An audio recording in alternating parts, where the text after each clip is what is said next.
Hello বন্ধুরা, good morning সবাইকে। তোমাদেরকে একটা জিনিস দেখাই, দেখো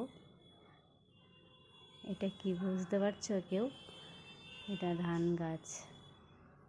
অ্যাকচুয়ালি প্রত্যেক বৃহস্পতিবারে যখন লক্ষ্মী পুজো করি তো কিছু ধান থেকে যায়, ওই ধানগুলো কী করবো, ধানগুলো ওই টবের মধ্যে, দুটো টব খালি ছিল, দুটো টবের মধ্যে ছিটিয়ে দিয়েছিলাম। আজকে দেখো গাছগুলো কত বড় বড় হয়েছে, ধানের শীষও এসে গেছে। কি ভালো লাগছে না দেখতে, বুঝতে পারছো কি না? দেখো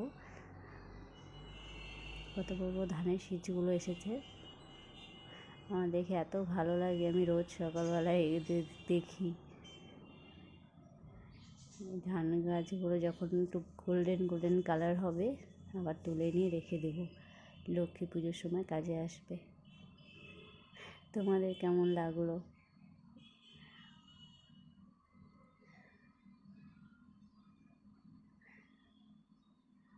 এই দুটো টবের মধ্যে অনেকগুলো ধানের শীষ এসেছে,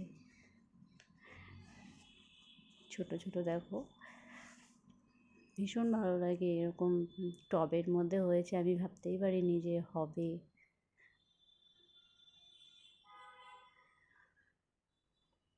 সবাইকে অনেক অনেক ধন্যবাদ আমার ভিডিওটা দেখার জন্য। বাই।